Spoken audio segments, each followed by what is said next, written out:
everybody. It's very nice to be back on this stage. I'm Brockmeyer, the co-founder of the Diplomatic World Institute in Brussels, a think tank, and I'm dealing a lot with innovation, and this brings me into this position. And yes, I mean, we were just on the rim. Institutional investors started to embrace crypto assets. And now we have this strange situation, another bubble busted, and the FTX scandal, I think we can call it. And of course, this is doing something to the entire industry.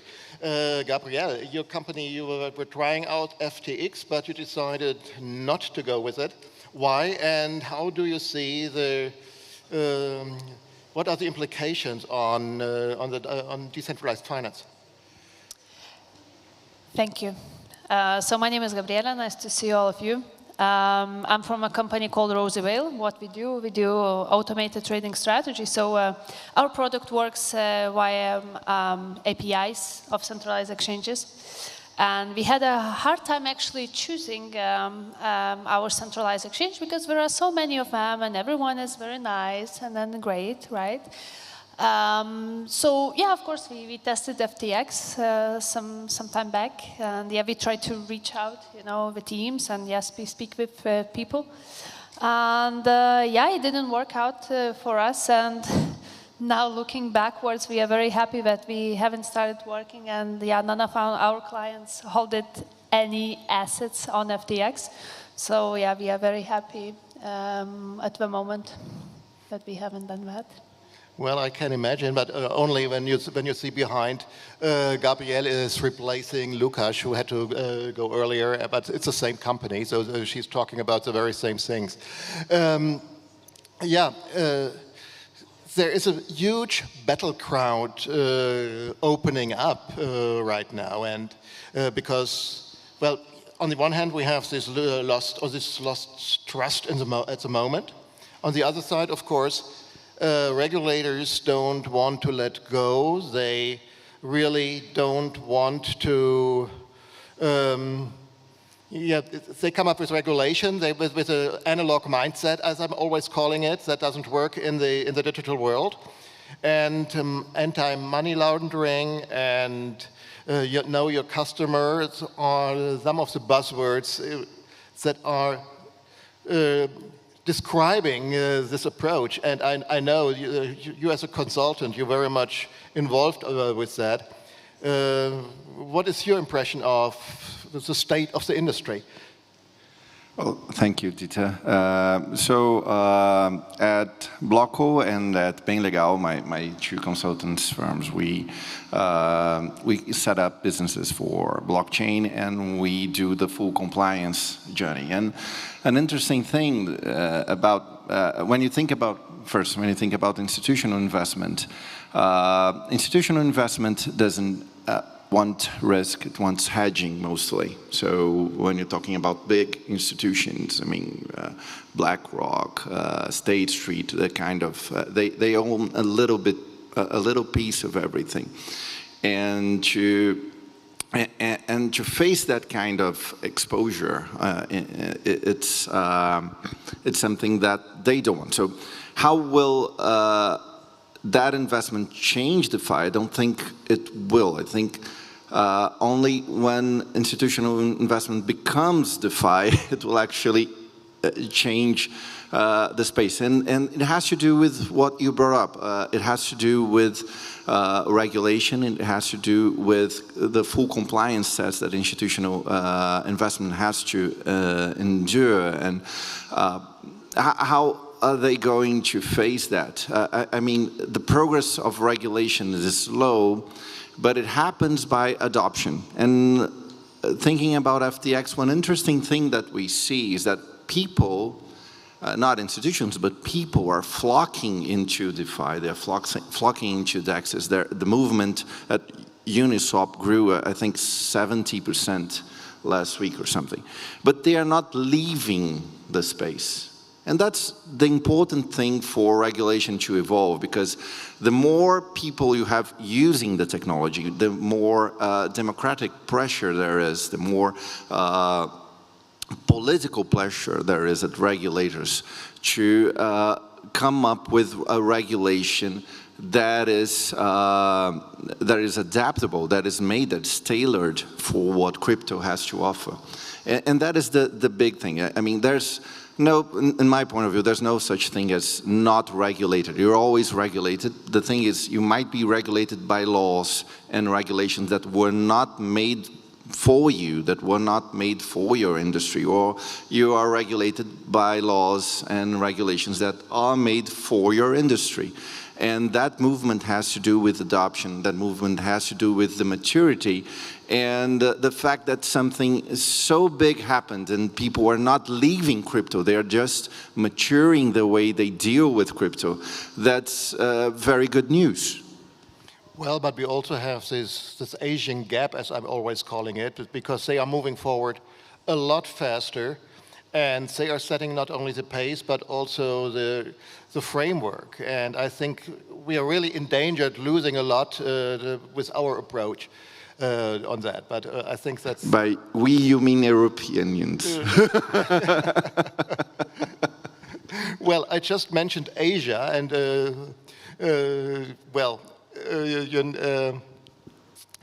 but you're a product developer, really, and on the product side. So how are you coping with the situation? What does the situation mean to you? How can you handle it? So hi everybody, my name is Yun. I come from Coin360. So basically we are a market crypto data aggregator. So one of the shareholders manage a portfolio of group investment of the institutions. So basically this topic is very interesting because in actual practical world, for you to do anything, for example, a practical person in terms of loans, lendings, accountings, insurance, it takes extremely huge amount of paperwork and as well as a very long process to make that happen. And also, for example, in financial investments, if you want to do lending, you have to go to very, very big lending companies, and by even having that license, it's already a countless paperwork. So basically, moving into DeFi, as we can see, the collapse of FTX and many other centralized exchange collapse is not just a catastrophe for many other companies, but as well as opportunity for institution investment companies realizing the benefits of DeFi protocol. So for example, SushiSwap will not have the same situation happen because how it's built on the system as well as Avi.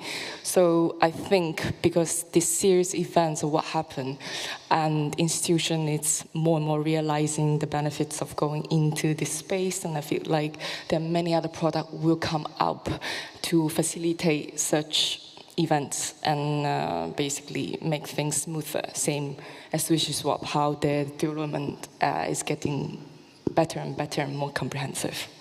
Thank you. Well, our late arrival.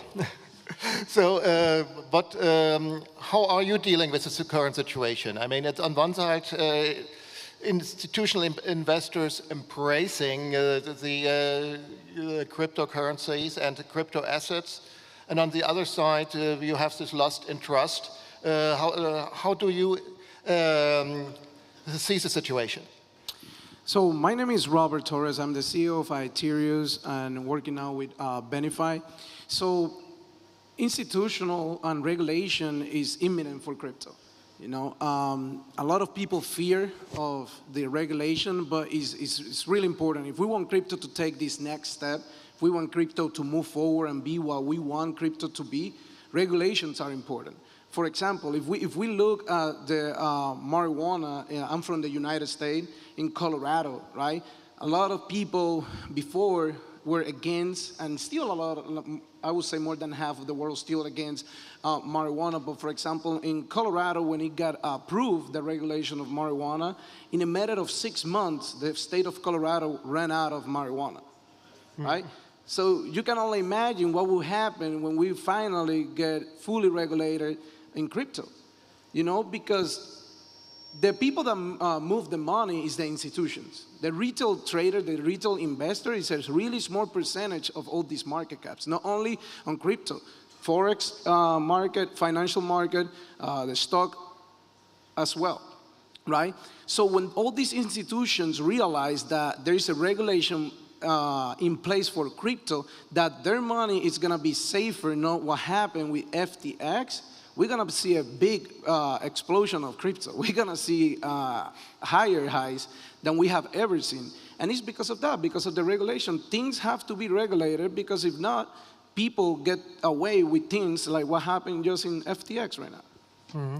But another important issue, of course, is education, because you need to train people to know what it is, and to teach them how to use it, and to give them the impression they need to at least try it out. How are we going to do that? Do you have an idea, Gabriel?